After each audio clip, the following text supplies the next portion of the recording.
Hello guys, আসসালামু আলাইকুম। যারা অনেকে একরকম না, যে যারা যৌতুক নিয়ে অনেকে বিয়ে করবেন না, তাদেরকে বলি যারা বিয়ে করতে চান অবশ্যই আপনারা যৌতুক নিয়ে বিয়ে করবেন না। ঝামেলা আসছে, বিয়ে করা অনেক কঠিন ঝামেলা। আপনি অবশ্যই জানেন ভালোবাসা অনেক কঠিন।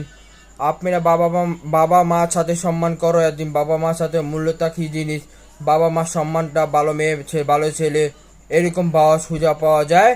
আমি একটা কথা বলি যে বা আসলে কী বলি ওই ভুবান, যে আমি একটা কথা বলতে চাইছিলাম তোমাকে, যে আপনারা যৌতুক নিয়ে বিয়ে করবেন না।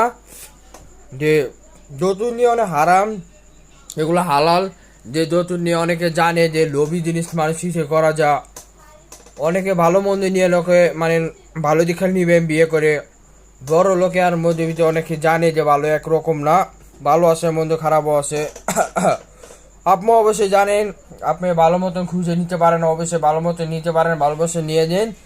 আর গার্লফ্রেন্ড বয়ফ্রেন্ড কিন্তু ভালো দেখে নিতে পারেন, যদি লোভী জিনিস না নেয়, জানে ক্ষতি ঝামেলার দিন না করে। এটা তো গার্লফ্রেন্ড বয়ফ্রেন্ড থাকে, এর সাথে মানে ফ্রেন্ডশিপ থাকলে, এর সাথে মানে ক্লাস ফ্রেন্ড থাকলে অবশ্যই আপনারা জানেন। অবশ্যই অনেকে মানুষের ঝামেলা লাগে, অনেকে একরকম না, ভালোবাসে খারাপ আছে, অনেকে টাকা পয়সা দিয়ে কী করে ভালোবাসা যায় অনেকে জানে। আমি অনেক দিন ধরে আমি আমার ইউটিউব চ্যানেলে সব ভিডিওতে আপলোড দিই নাই, তো আমি এখান থেকে আপলোড দিয়েছি ইউটিউবের থেকে। আমি এখান থেকে বিদায় নিচ্ছি। দেখা যায় এই যদি এই কথাটা কিন্তু একদিন কাজে লাগবে, মাথা খেয়াল রাখবেন। আর যদি এই কথাটা মাথা রাখবেন একদিন কাজে লাগবে। আর এই চ্যানেলটি সাবস্ক্রাইব করবেন, আগের মতন ভালোবাসা দিবে। সবাইকে ভালোবাসা দিয়ে আরও ভালোবাসা পাই। Thank you so much.